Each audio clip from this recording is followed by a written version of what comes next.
ibibigay niya kung karapat-dapat ka. If you deserve it.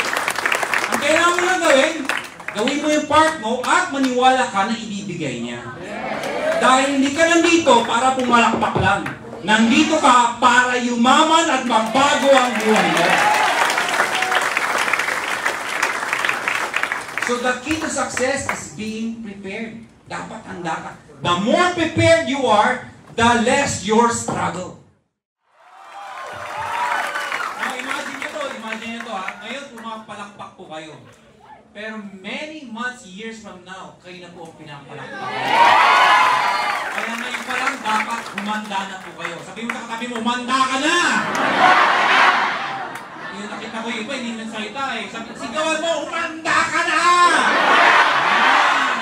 Kasi alam niyo, ang sikreto po sa pagsaksid sa buhay ay dapat lagi kang handa. Yan.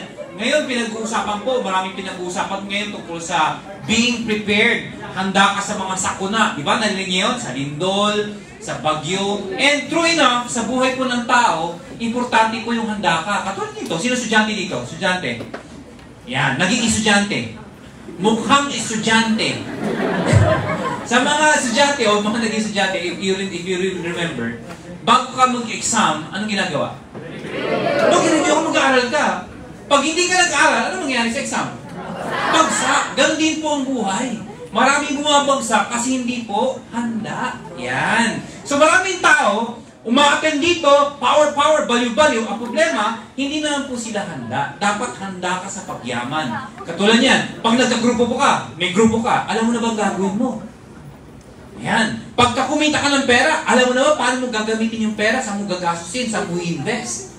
Yan. Pagka may grupo ka na, handa na ba yung grupo mo para magkaroon ng sariling pangalan? Pag ikaw ba'y nandito na sa harap, magsasayta ka na, handa ka ba? Baka pag tinawag kayo, ganito yung tsura mo, uy! Diba? Minunaryo ka na, tinatawag kayo, yung tsura mo dito, tinatawag ka siya, uy! Tapos di mo naman sasabihin mo, bibigyan ko po kayo ng tip, lagi ko po ginagawa, tinuturo ko po ito. Pag hindi mo alam ang sasabihin mo, tinawag ka sa harap, huwag na huwag kayo mag-no. Yun ang pinaka-no sa atin sa negosyong to. Pag tinawag kayo at hindi nyo alam sasabihin, akyat! Dapat, importante, confident, saka nakasmile ka, kahit nginig ka na. Diba? Hindi naman nila alam yun eh. Tama mali. Nakikita niyo ba pag may nanginginig dito, unless talagang parang epileptic. Ganun na, di ba? O, pag hawak ng mic, huwag mong hahawakan ng dalawang kamay. Isa-isa lang, pangit pag dalawa. Isa-isa lang, sasabihin na hindi ka sanay. Isa-isa lang. Tapos pag tatayo ka dito sa harap, huwag pantay ang paa mo, unless sanay ka na. Kailangan medyo nakaganto isa. Sa likod o kaya ganto. Bakit? Para yung nginig mo, pinapasa-pasa mo, di ba? Kasi pag pantaya, yung nginig mo, kitang-kita yan. Makak-balance ka ba? Ako? O, pag nagsasayta ka ngayon, habang nagsasayta ka, huwag na huwag ka titingin sa mata ng tao. Saan ka titingin? Sa ulo, dito, sa noo, sa buhok. Yan. Bakit? Kasi the moment na tumingin ka sa mata ng tao at yung itsura na nagkataon, yung nakita mo, ganito itsura. Ano itsura mo? Diba? Matatakot ka talaga. Makakabahan ka talaga. Kaya tignan mo yung noo. Tingnan nyo. Tumingin kayo sa noo. Tingnan nyo. Yung katabi nyo, hindi naman halata na ang tinitan yung noo nyo eh. Basta yung noo, huwag naman talagang gumagano ka, tumingin ka lang sa ulo. Ngayon, habang nakatingin ka sa ulo, pino-formulate mo yung sasabihin mo. Ngayon, kung hindi mo talaga lang sasabihin mo, madali lang. Sobrang dali. Isigaw mo lang lahat ng takot mo. Power! Siyempre, kasi sa mga tao, grabe! O, di ba? Grabe! Power! Siyempre, yung mga tao, grabe, galing ng speaker, galing talaga. Hindi na alam, wala ka lang sasabihin mo. Ang sabihin mo, gusto nyo bang yumaman? Siyempre, mga tao, yes! Kung gusto nyo yumaman, please, welcome back, my upline! Diba?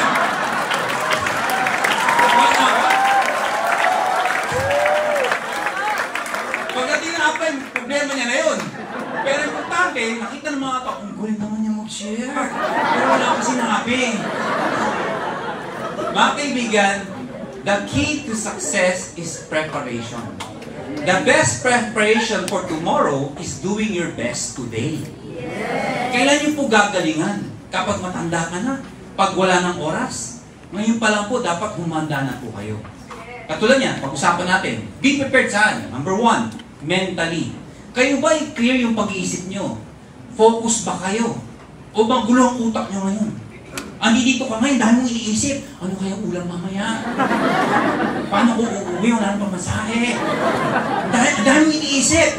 Dapat, pag umattend ka ng training, attend. Clear dapat ang mind mo. Hindi ko ano ng mga iniisip mo. Gusto mong yumaman? Focus! Saka ng negative. Pag mayaman ka na, saka ka maging negative. Kung kaya mo pa. Mayaman ka na di ba? Ibig mo sabihin, habang mahirap ka, never maging negative. Pag mayaman ka na, hindi ka na rin magiging negative. So, hindi pwede maging negative kasi kung negative ka, wala rin mangyari sa buhay mo. Clear? Yes. Wala ka naman pera, negative ka ba mag-isip? Ano, saan ka pupunta? Saan ka dadalhin? Tama? So, mentally, dapat handa ka. Paano namin kayo hinahanda? Ito ang training para sa inyo.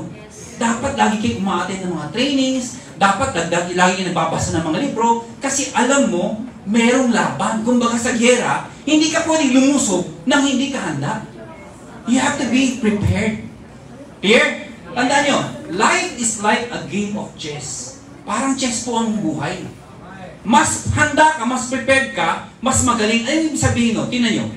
Sa mga naglalaro ng chess dito, di ba, pag move ng kalaban, saka mo isipin yung move mo. Tama? Hindi pwedeng dalawang move, hindi naman dama eh. One at a time, tama? Pag nag-move ka, move ang kalaban. Pero yung magagaling, hindi pa ho nag-move yung kalaban. Alam niyo na yung susunod niya, handa na siya. Pag ito, move niya, move ko. Ganun sila mag-isip.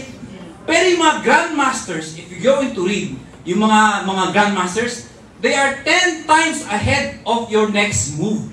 Ganun sila ka-advance. Imagine mo, hindi ka pa lang move, may 10 possible moves na sila. Ganon sila kagaling. Ganon din po ang buhay. Bago dumating ang problema, dapat handa ka na.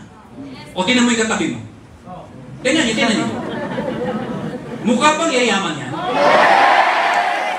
Tingnan nyo? O diba? Ang sarap ng feeling, diba? Imagine mo, katabi mo lang ngayon, tapos 5 years lang na, multi-millionaire na yan.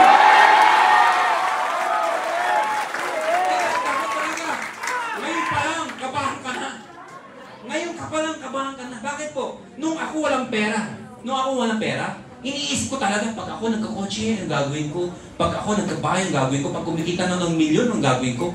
Hinahanda ko na yung sarili ko. Kasi iba, na-overwhelm. Pag biglang may grupo, hindi naman gagawin natataranta. Pag may pera, hindi naman gagawin. So, anong nangyari? Nawawala bigla. Ang sinisisi yung kumpanya. Ang sinisisi yung upline. Ang sinisisi yung downline. Ang dami sinisisi. Pero hindi niya naisip yung sarili niya na problema. Kasi hindi niya pinaghandaan. Nakuha niyo ako? So number 1, mentally. Number 2, physically. Katulad niyan, bago may training, syempre alam mo may training, dapat makatulog ka na maaga. Maayos. Dapat nakakain ka. Iba sa inyo dito. Wala nang power. Yung katabi, siya gato. Bakit? Gutom na eh. Paglabas dito, tatanungin saan galing? Doon, sa gutom.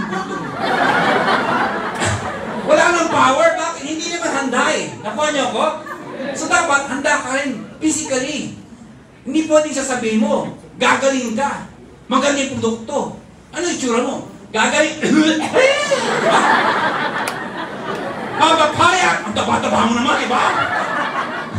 Pero may sagot daw doon, yung mga matataba. Sabi nila, pag ito, hindi mo inom, ganito mangyari sa'yo. Diba? Nakalusot pa rin siya. Okay, iba naman sabi nila, pag hindi ka uminom, hindi mo lang ako nakita. Doble pang laki ko nito dati. Diba? May lusot lagi sila eh. Pero iba pa rin kapag ka, physically, handa ka.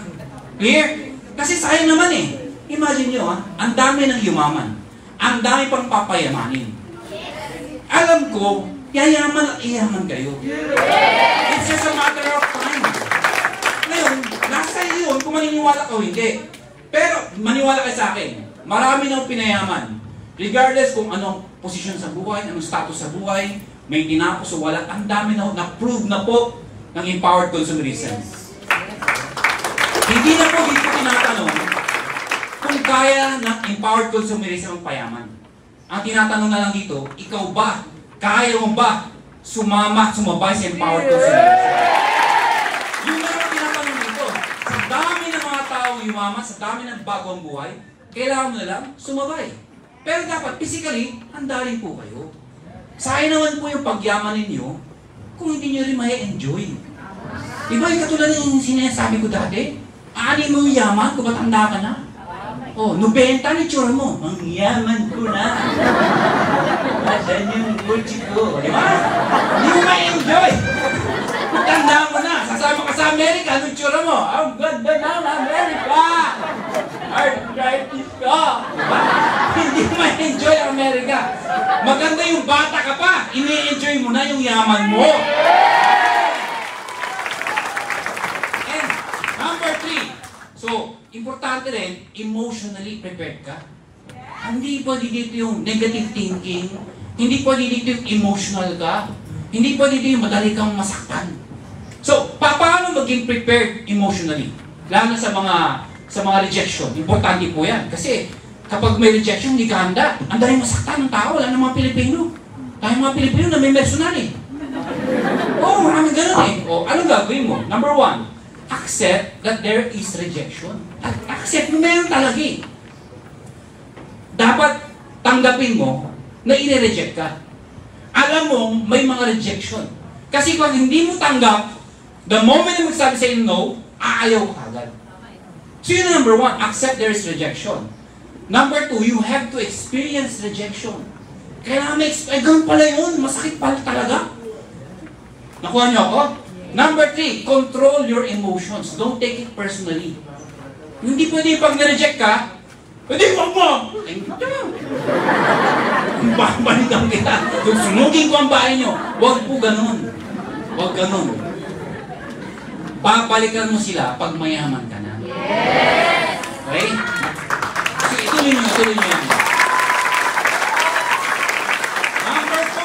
Number 4, how to control rejection. Siyempre, importante rin, you surround yourself with positive people. Kasi pag na-reject ka, masakit, pero pag kasama maraming grupo, mga uplines mo, mga kaibigan, mga coach, mga mentors, mga positive, nawawala ako. Parang ako, pag may kausap ako, nagsasama ako ng upline, ng downline, ng crossline, may kasama ako. Pag mas maraming kausap ko, dadagdagan mo yung kasama ko. Isipin nyo to, 2 kausap mo, ikaw lang mag-isa. Kinausap mo, in-explain mo yung business. Excited ka, power, power, power. Eh pareho negative. Pag naghiwalay, magpag-uusapan ka. Ikaw mag-isa. Ang sabi nila, oh, tingnan mo, pangit yung ginagawa. Ikaw naman, parang pangit yung ginagawa.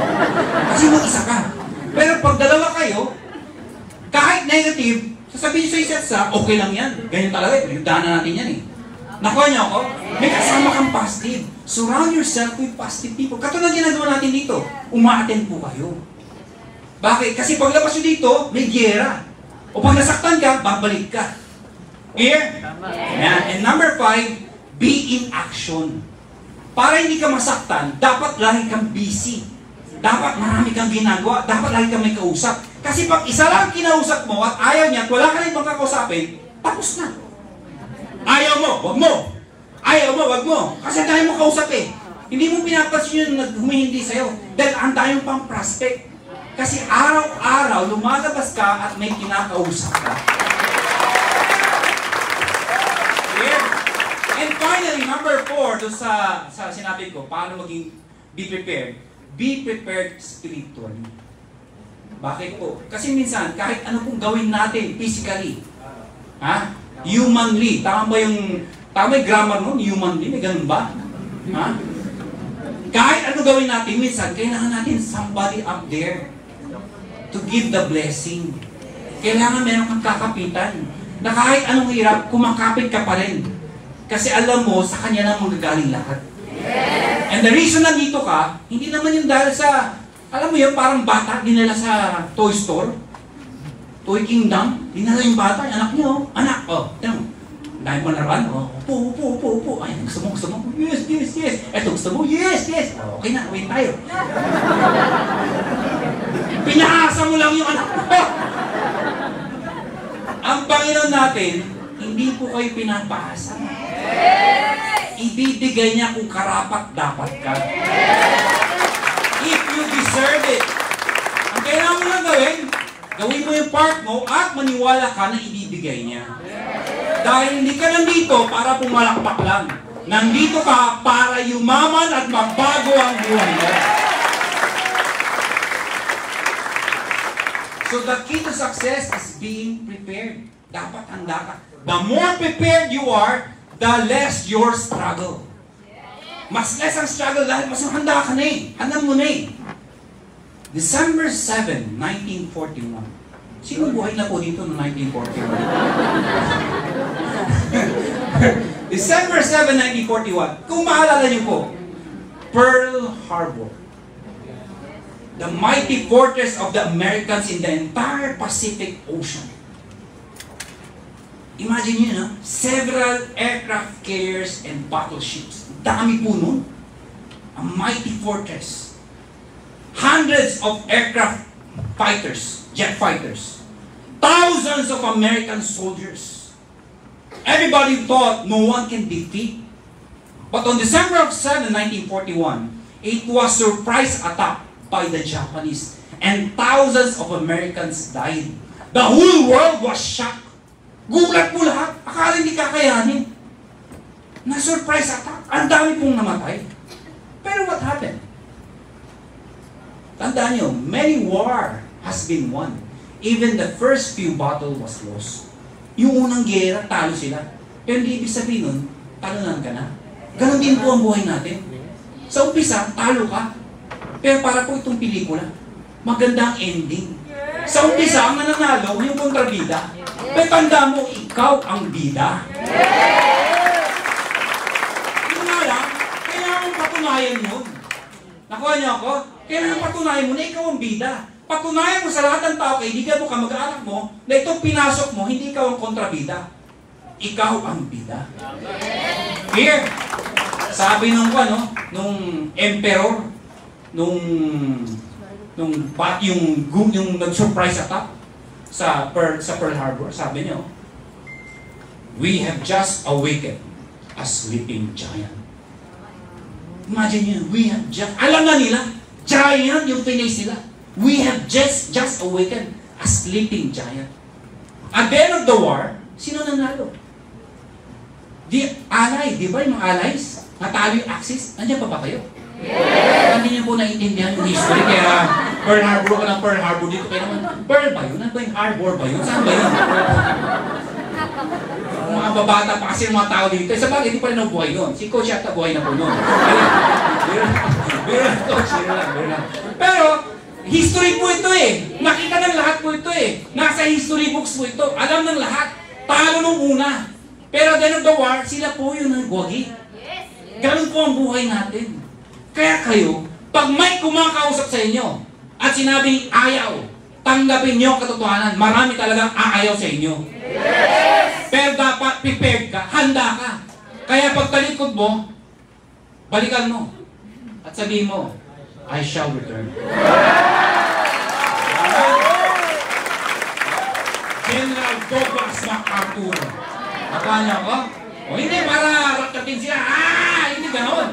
Babalikan mo sila kasi i-offer mo ulit yung opportunity na nakita mo na nagbago din ang buhay mo.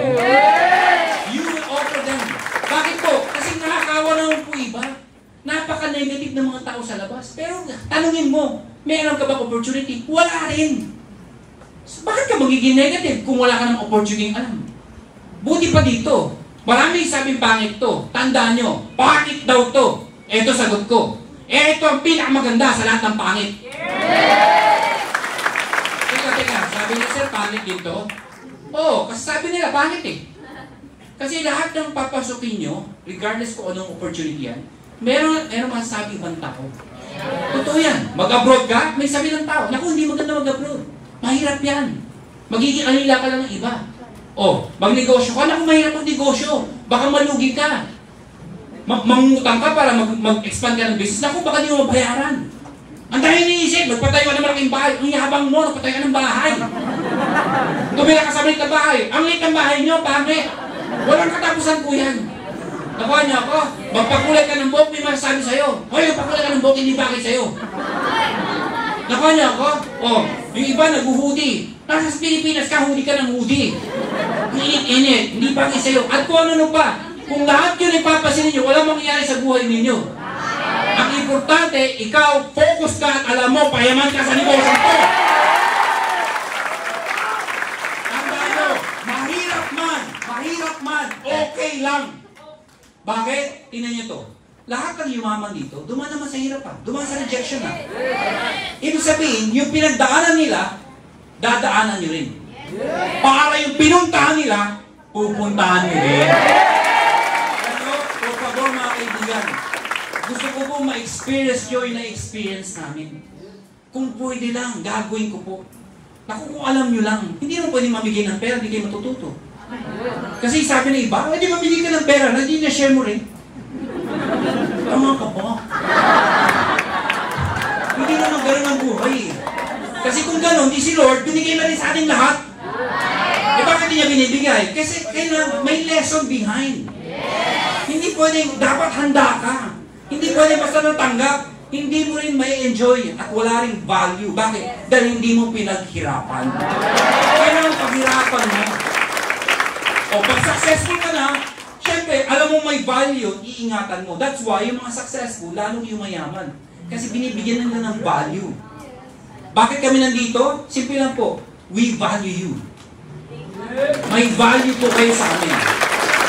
Kasi, many years ago, may nagbigay ng value sa amin. Ano ibig sabihin nun? We were nobody. We were nobody.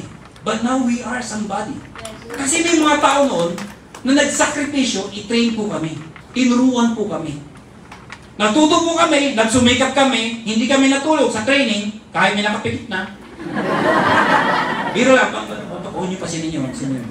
Nag-daydream lang yun, lumayaman na siya. Di ba? Mas handa siya. Kaya nakapikit na eh. Ito, nakadrive na ako ng kotse ko.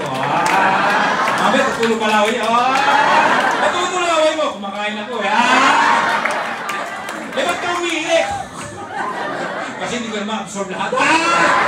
Lagi naman may sagot sa lahat ng bagay, di ba? Pero, kidding aside, alam nyo, kung pwede lang po namin gagawin po namin. Maniwala kayo sa akin. Ako ang puso ko po. Sana may experience po yung na-experience namin. Kung pwede ko lang tanggalin ang mata ko, idikit ko sa mga mata ninyo. O totoo, kung pwede lang. Makita nyo lang yung nakikita namin. Yung success, kung makita nyo lang, kung maniwala kayo sa akin, panggigigilan nyo po ang empowered consumerism.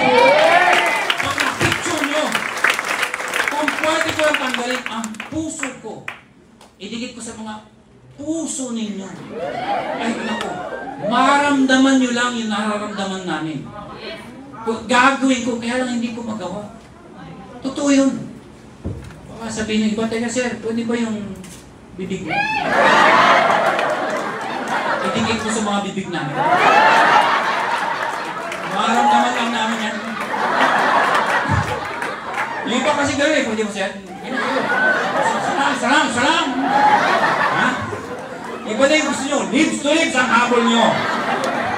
Ibig sabihin, kung pwede ko lang gawin, matikman nyo lang yung natitikman namin, ako maniwala kayo sa akin.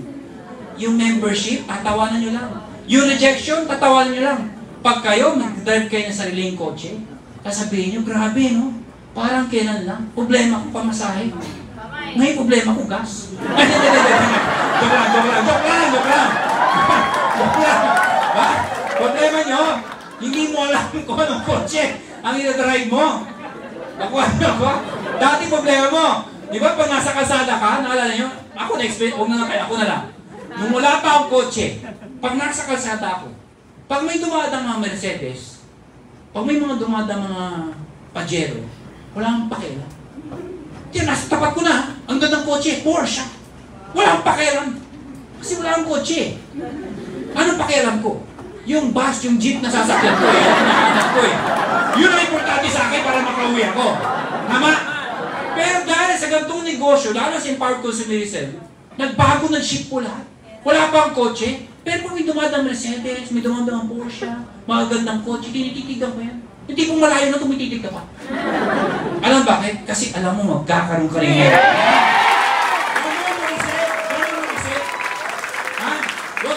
Huwag yung kakainitan. Kasi yung iba iba, kung maingit ang pangit eh. May nakita mayaman. Yaman. Mamatay ka sana. Di ba? May ganun eh. Dapat hindi. Pag nakita yung success mong sasekta dito, dapat inspirasyon na nararamdaman nyo. Grabe ang galing yan, successful. Grabe ang galing. Gagayahin mo din yan. Ganun! Yun ay kung ikaw ay handa. Ladies and gentlemen, tapos na po ang training natin ngayon.